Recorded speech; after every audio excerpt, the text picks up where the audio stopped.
Good morning, children. Welcome to the online class. In this class, we are going to learn about the hydrosphere. What is hydrosphere? It is one of the natural rings on the earth. There are four natural rings on the earth. In that, the water which is there, that is only connects to hydrosphere. All the water bodies comes under this hydrosphere. Water is needed for our life, no?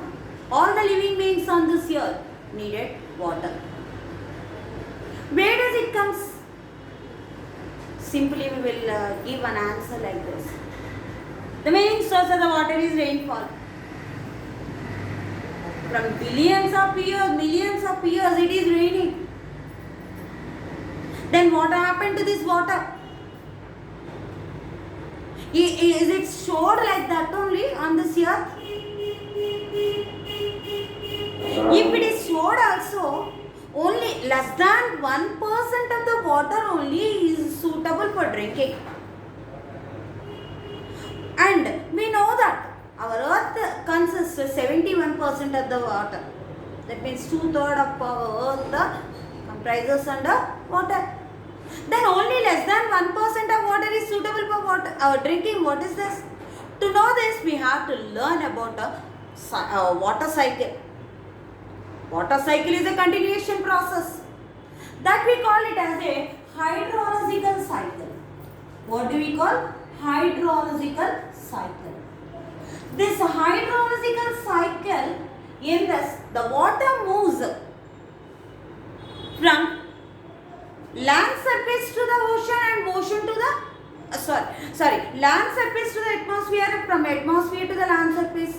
This cycle is going on. The cycle is going on. In this cycle, the water is changing into three states. There are liquid, gaseous, and again vapor. All these states it is changing. This hydrological cycle is expressed as Rf is equal to Rho plus Et. Rf is equal to Rho plus Et. Rf means rainfall, which is the main form of precipitation. Rho, runoff. Et, evapotranspiration. Evapotranspiration. In this also, in this cycle, some stages are there. That we will see. There are 6 stages in this water cycle. They are evaporation,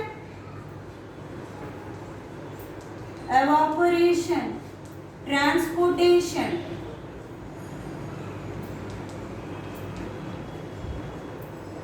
condensation,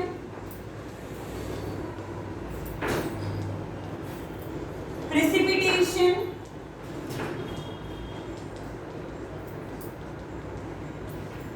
runoff,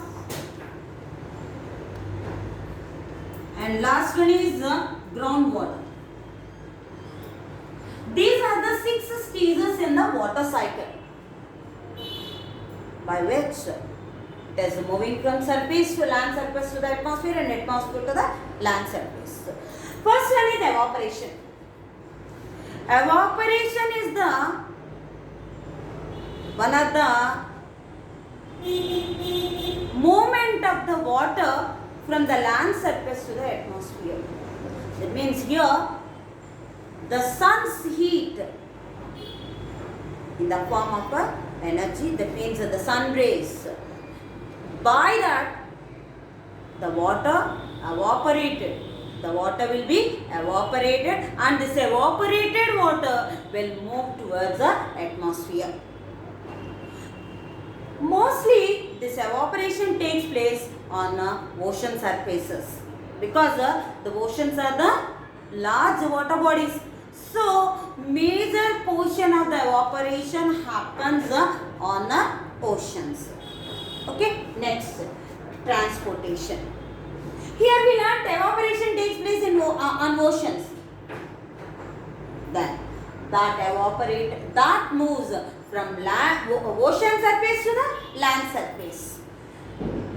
Transporting of or movement of this water vapor from the ocean surface to the land surface, that we consider as a transportation. In this, in the form of a clouds only they will move. In this movement, upper air circulations, land breeze and sea breeze helps in the transportation of the clouds. Okay, next condensation.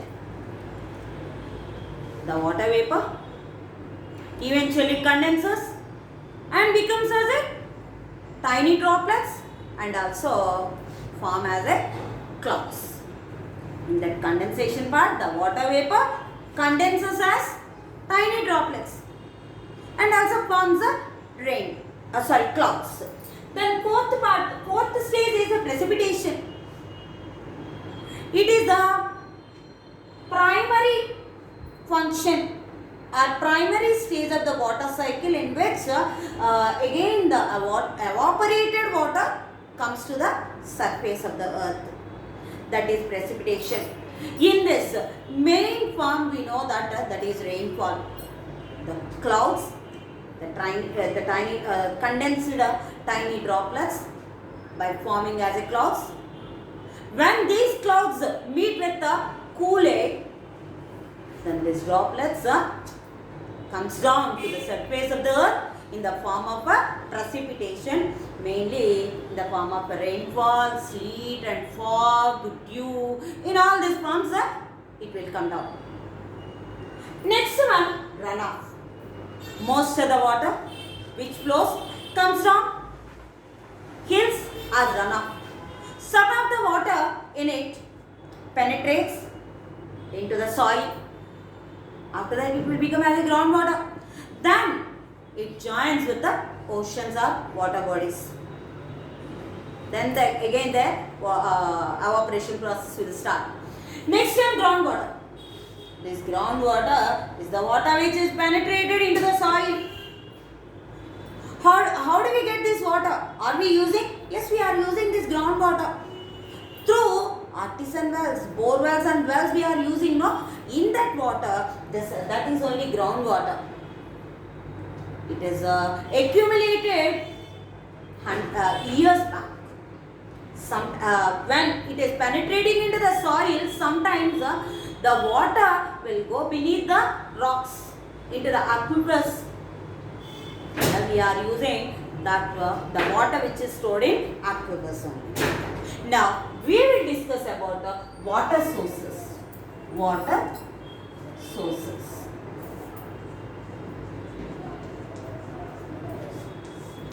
In these water sources, more than 97.25% of the water is a saline water.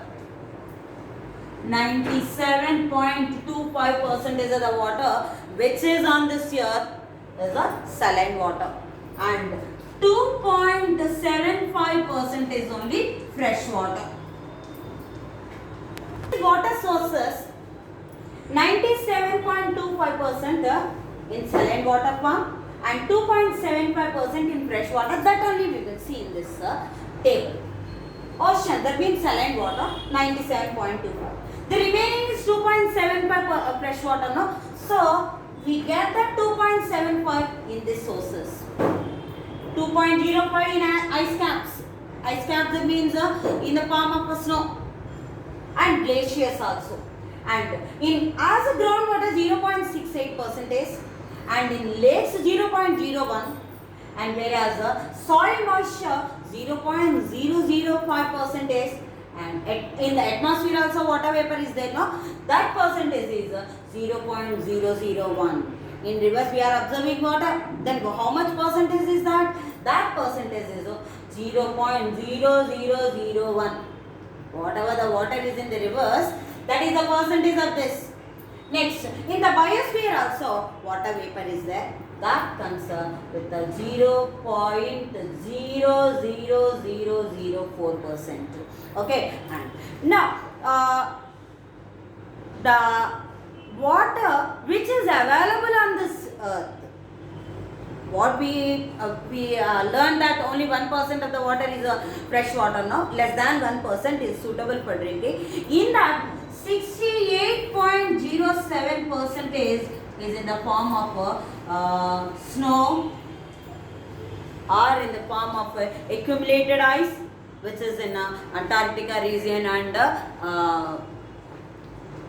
snow covered mountains, and 29.9% in the form of fresh water, and the 0.26% is available in water reservoirs and in the water reservoirs, in the water bodies which is suitable for drinking.